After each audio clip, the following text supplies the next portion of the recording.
The more I see movie and TV shows at the moment with humanoid robots, I'm like, are we being groomed to accept them? Yeah, I mean, that's like you have a robot in your house right now. Most people do. Oh yeah, his name's Roy Kent. No, well, what's that? It's my Roomba. Did you ever watch Ted Lasso? Not enough to get the reference, I'm Oh, afraid. Roy Kent is like this kind of gruff, lovable character, and they have a song about him, and it's like, Roy Kent, he's there, he's every fucking where, Roy Kent. And so this is my Roomba because he's everywhere. I've got the type of Roomba that it can AI detect situations. So it can map your house.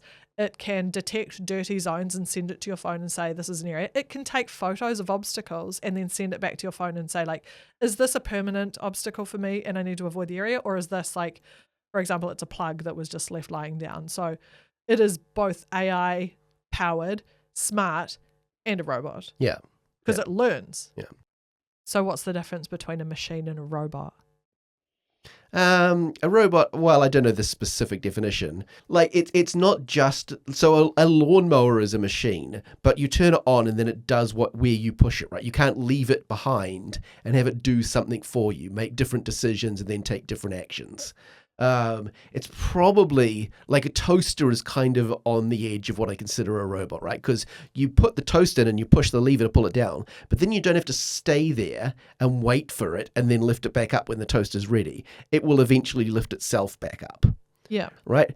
That kind of is on the cusp between a machine and a robot to me. And the only reason I wouldn't call it a robot is because it does such a dumb bad job at lifting up the toast at the right time. If it always gave you perfectly browned bread in the way you wanted it, I would call that a robot. So what it says here in summary, all robots are machines, but not all machines are robots. The main distinction is that robots possess a level of autonomy and ability to sense, process, and act on the environment, but a machine doesn't. What does it mean to have a human in the loop? Human in the loop. Human in the loop. What in the world is a human in the loop? Being a human in the loop. AI in the loop. Humans in charge. Welcome to Human in the Loop. Back to AI art. So we got to chat with Heath from Matter Studio about generating visual AI content because his business is moving from traditional real world photography into incorporating Gen AI elements. And of course, you yourself are an AI art practitioner, enthusiast from since before it was cool. I'm just going to... I mean, I still think it's not particularly cool, but... Well... amongst a certain sect, it is, it can be considered cool. Amongst a certain other sect, it's very uncool. So... I guess most cool things are uncool for other people. That's true. Maybe I'll supplant cool with the word mainstream. Yeah. Widely adopted. Yeah. Okay, I'm going to read some statistics, some facts and figures and stats on AI photography, and this is from March this year, so maybe more up to date. This article states that 75% of photographers use AI to speed up editing tasks like color correction and real-time analysis to improve their shots. So that's a way that it's being used. Coming back to the robot discussion, right? Like AI has been around for ages, and things like make your photo more aesthetic, or even simpler things like improve shadows or improve blown out highlights. Those all used AI, and have used AI for a long time now. Just the generative stuff that's sort of come to dominate the consciousness to the point that that's what most people mean when they say AI now. Yeah, true. About 71% of images shared on social media are either AI generated or AI edited. Absolutely no surprise. Yeah. I mean, people have been using Facetune ever since Instagram came out, basically. Yeah. With a percentage, though, specifically higher in the Asia-Pacific region. It's interesting.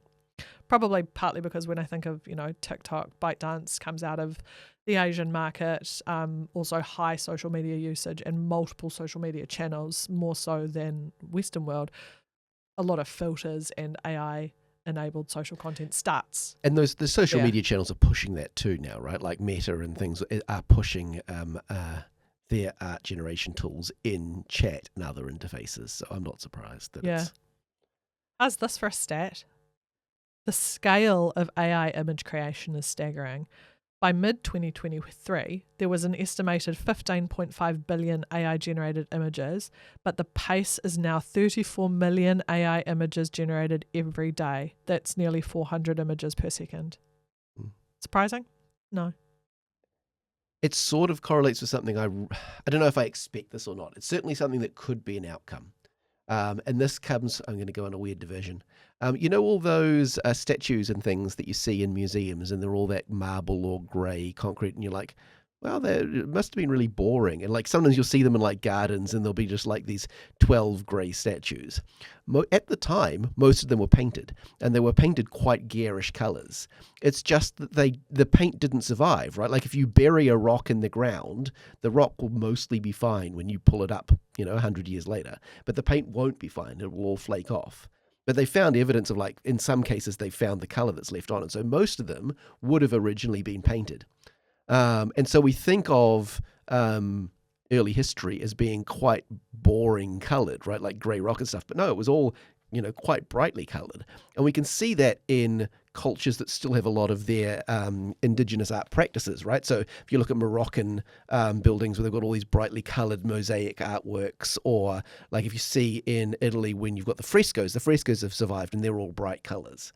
It's a reasonably modern aesthetic trend towards simple flat shades and colours. And that's because of economics again, right? Like it's much, much cheaper to paint a wall one consistent colour with a roller than it is to pay Michelangelo to do a fresco on it or whatever. But AI art brings the cost of producing art down to practically zero. And so one of my... I don't like to do future predictions because if you're right, then no one gives you credit, and if you're wrong, everyone points and laughs. But one of my somewhat predictions is that we will see a lot more pattern into general aesthetic spaces. Like general spaces, their aesthetics will become a lot more patterned and a lot more full of art because the cost of producing patterns comes down. That also requires other things like printing needs to get cheaper. But, one of the things on my list that I've wanted to build for a while is a graffiti robot, which is basically just a spray can on a couple of pieces of string that just swings backwards and forwards and sprays when it should to print on a wall. So that's a pretty cool idea in terms of the aesthetic. Yeah. I guess it removes the, like the pineapple is a symbol of things. Yeah. That takes away the ethos and background of why graffiti art is important to certain people in certain communities. Absolutely. Yeah. It's 100% like the and this comes back somewhat to the conversation we were having at the time was people want multiple things from what they currently call art. Decoration is not art. No, you're right. Right? But right now, the only people who can create decoration are artists. And it's very difficult visually to identify the intention of something. Is it decoration or is it art? That's like the entirety of my degree right there. Right. And the same thing with corporate iconography, right? Like a lot of corporate advertising is not intended to be art. It's intended to be advertising. Yeah. Or communication. It's funny how it just makes you think how humans are so wrapped up in English speakers in particular are very wrapped up in semantics and the meaning of stuff. And then you go, whether you call it art or decoration, does the definition of it change how it's received? Does the intention change how it's received? I mean, there's certainly a lot of the argument against AI art is that there can't be such a thing as AI art because art implies intentionality. That's part of the argument. Like, I'm not necessarily making this argument, right? But one of the arguments is made is the difference between an artist and an AI artist is an artist starts with their intention, starts with the output in their mind, and then makes it happen on their canvas or whatever medium they're working in.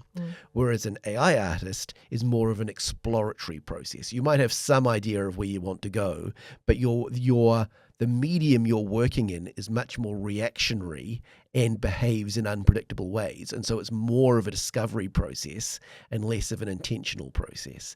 And so does that mean that the output of that process cannot be considered art because the output is not as specific to the intended output? Now, as the tools have gotten better, that is no longer such a valid criticism because you can be more controlled in the output, but still some element of that like the purpose of the AI is to produce some element of that output outside of your specific visualization.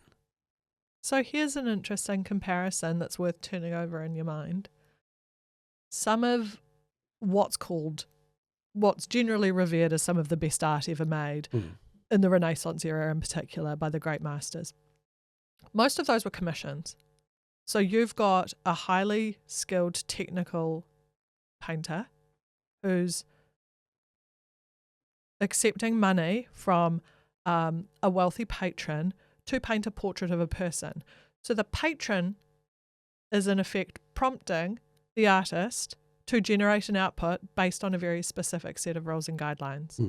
The painter is using the limited sometimes tools that they're given. I mean, it's kind of well known. Who's the artist that painted really, really dark? Caravaggio, because he wanted to actually save most of his commission money to drink it. And so that's why he mostly painted so dark, is because those colours were cheaper. And you could actually make, you could make your own pigments with blackened. Charcoal and exactly. things, So to say that, for example, a Caravaggio is the epitome of great art, you sometimes have to, and maybe he's not the best example all the time, but you get my point.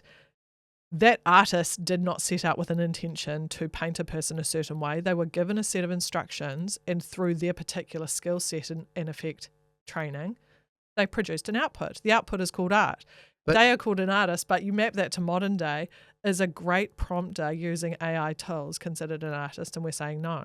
I don't think that the artists we consider great from that period were the ones that most accurately followed the prompt and didn't inject any of their own intentionality into the artwork. But right? there's no art book splitting them down the middle, really. No, but they just have not made it into modern conversation at all, right? Like, I know that there were artists, I don't know any of the names because I'm not an art historian, but that were known as just like basically portrait machines, right? You just ask them to do a portrait and they would do a portrait and it'd be a perfectly functional portrait, but there would be no artistry involved. It would be functional, technically very good, but no imagination beyond the request of the portrait. And those people mostly just have not made it into artistry at all. Yeah, fair. The element that we remember from a Caravaggio or from Leonardo or Michelangelo or whatever are the elements that they added additional to the prompt. Whether it was totally intentional or not, right? Like, gee, I had no idea. Here is this rotting fruit to symbolize the, futility of life. Here is Exactly. this ermine Or to even the decision symbolize... of like I think it was you were pointing out, what's the guy who does all the abstracts? The Picasso? No, that like the actual, just the messy stuff on the floor. Pollock, right? And you were saying like you could see like the cigarette butts and you could see like the human element that went into the creation process in the art. And the same thing with something like Caravaggio's dark stuff, right? Like theoretically you can see the alcoholism through the palette that he's chosen, right? Again, he wouldn't have been told by the commissioner, make sure that you pick colors that let you that indicate that you had an alcohol problem. And so it's those additional things that the human artist has chosen to add beyond the prompt that are considered the art in the artwork. And that does have a correlation with our modern copyright law. You can the only elements of any work that are copyrightable are the creative elements of the work. And there's all sorts of weird things about, like, if you have a definition and there's only one way you could possibly interpret that definition, then there can't be any creativity in it. And a really good example of this is The Comedian, the artwork of the banana taped to the wall, right? what is the copyrightable element of the comedian? It's not the actual banana or the tape, because those are different every time. There is no banana that gets shipped around from museum to museum, or tape that gets shipped around from museum to museum. It's a brand new banana every time that's selected based on the instructions that the artist provides. And the artist provides instructions on how the tape is to be cut, and how the wall is to be selected, and how the angle of the tape is to be applied to the banana, and the shape and the type of the banana. But every physical element of that artwork is different every time. And that's why when that NFT bro or crypto bro bought it and then ate the banana, he was completely missing the point of the artwork, because that's just a banana that the auction house chose to use. It's your right to eat the banana if you want. That's not the artwork. The artwork is the instruction, right? Which is the performance of start to finish. Yeah.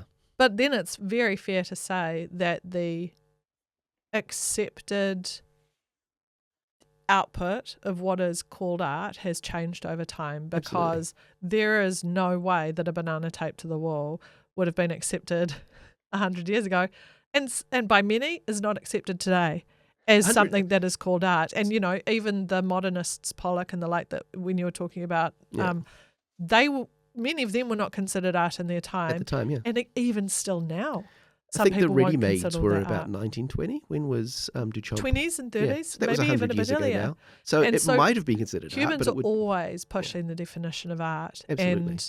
And it's, which is why semantics is interesting. Yeah. And I think when kids are raised to be told, or young people, you grow up and you're told that art is a visual output. Yeah. And then whether or not you choose to expand what you'll accept as art. And nowadays, if you embrace modern art is correlated with idea.